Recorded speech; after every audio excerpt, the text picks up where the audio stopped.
Well, the legalisation, when it came about, represented a culmination in what we had been struggling for, campaigning for all the years we had been in existence as a group. That what we had sought was equal treatment for all people, gay, straight, black, white, Catholic, Protestant, Muslim, whatever, in society, that there should, in a decent, fair, democratic society, be equality for everybody across the board, that one group couldn't be singled out and told that somehow or other, because it was different, it was less acceptable legally and morally than some other group or the majority or whatever. And it has been our position that marriage was the sort of ultimate cornerstone in the whole edifice, that it's the one thing that we were going to have the strongest struggle to achieve, though in practice it happened relatively, and I use the word advisedly, easily, because there seemed to be an acceptance by this time in society in general that gay marriage, or the right of same-sex people to have a marriage, a wedding, whatever you want to call it, was fundamental, and there was no rationale that justified refusing it. I think it's utterly ludicrous. We have here a portion of the UK, or rather of Britain, that says that it wants very much to be part of Britain, to conform to British customs and laws and all the rest of it, but balks at the idea of conforming to this law. We all know the history of the northern counties of Ireland over the last 30 or 40 years, and there is a strong religious element involved, and unfortunately the religious element is what in Scotland we would call the wee frees, the sort of people who are, again, you going out as a kid to play on a Sunday or play music or watch television, and you know what we otherwise might refer to as religious fundamentalists. But unfortunately, unlike the mainland, they have much more sway in Ireland than they do in England or Scotland, and you know, it just seems ludicrous that they know it's going to happen. They're not stupid, but they're trying to push it off for as long as possible, and it, in consequence, causes a lot of grief to a lot of people, and we don't see what the logic of the position is at all, except to be downright bloody-minded, which would seem to be fundamentally what's behind it all. The vast majority of the opposition to it comes from the loyalist stroke Protestant element in the north, as opposed to the Catholic Republican element. In fact, Sinn Féin, the Republican Party, is a staunch supporter of gay rights and has been since the year dot, which is rather paradoxical given the strong position of the Catholic Church in Ireland, and it's never been one of the gay community's best friends. But, as I say, in the end, it will come about. It's just unfortunate that they have to prolong the agony excessively when there is absolutely no point in it.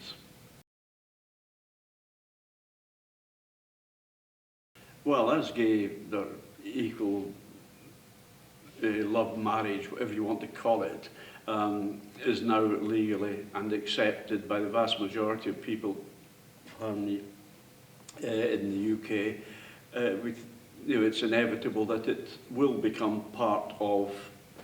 whatever the appropriate subject is in the school's curriculum, that you cannot pretend it's not there. Kids will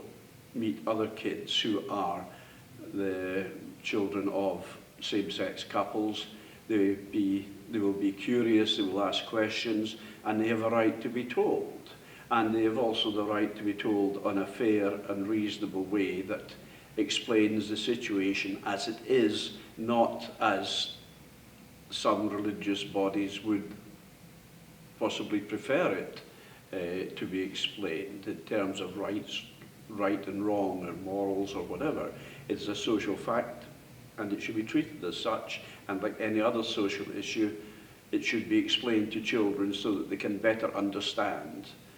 the situation that they are in and their schoolmates are in, if they happen to be the offspring of a same-sex couple. It's, I think, something that will happen automatically. It's not something I think that you have to campaign for. To deny children knowledge about what's going on in the society around them is a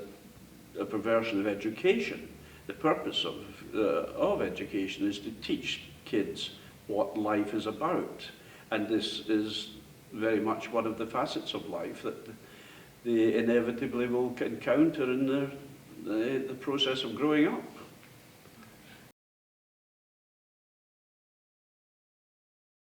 I think it has been very successful in that, obviously, as you know, we've got the right to marry in pretty well the whole of the UK, as you pointed out. The north of Ireland is balking at it. Scotland will pass it. Well, it's already passed, and it's simply a question of going through the bureaucratic process at the moment before it is actually signed into law. But I think that it has, been seen by most members of the public as a reasonable, fair and sensible choice to make, that over the years, as more and more gay people have come out of the closet, have achieved some degree of acceptance in society in general, popularity in the cases of many television personalities and such like, plus the fact that more and more people are aware that their son, their nephew, the guy next door, the daughter of their neighbour, their niece are gay, and they're no different now than they were 5 minutes ago before they found out. And they don't see what the problem is. The sort of ignorance which blinded a lot of people or persuaded them to adopt ideas that really weren't justified has pretty well gone now. That it's a thing of the past, that people, I think, now wonder what all the fuss was about. It's been more a series of high points rather than being able to pick out a specific one. One of the highlights is meeting a hell of a lot of phenomenally interesting people from all over the world. This is one of the advantages of being based in London, that there are so many people living here, either temporarily as students, which many of our initial members were, or as business people on secondment to the UK branch of their business or firm, and they came along, gave us a huge amount of support, put in a hell of a lot of effort in the initial stages to get things moving, and the commitment that they showed was utterly amazing, and that impressed me enormously.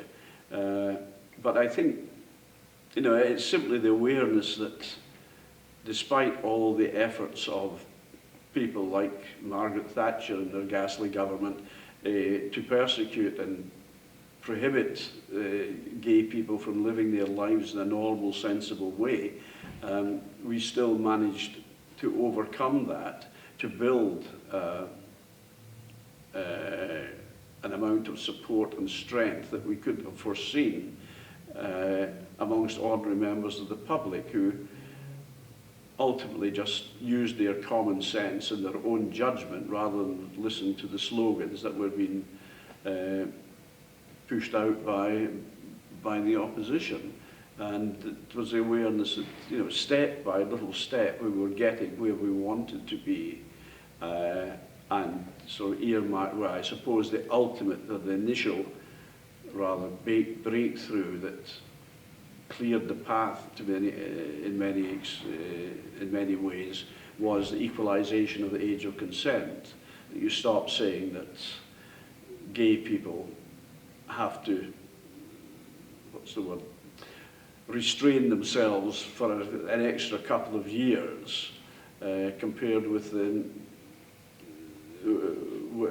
with straight people, that everybody's the same and everybody should be treated the same. Once that had been accepted by Parliament and by the population in general, then people began to think, well, why treat people differently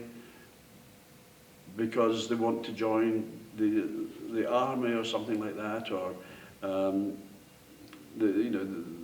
some other incidents in society where there is discrimination. Why should you discriminate against a perfectly acceptable group in society? Well, probably the biggest challenge that we face is organised religion, in that historically has been the greatest enemy that we've had to face. It's basically ignorance and prejudice, sanctified by somebody on a pulpit and underwritten by bits and bobs of whatever holy book he happens to preach from. And that, given that a lot of people on the planet still adhere to religious doctrines of one sort or another, is the most difficult thing to overcome, especially in the Abrahamic religions, Jews, Muslims, Christians, who have an inordinate preoccupation with human sexuality and sex in general and women. It all comes to the same thing in the end. There is somehow or other a problem in these religions when it comes to dealing with sex, and how sex is, not quite sure what the word is, practiced by their adherents, given that if you're born gay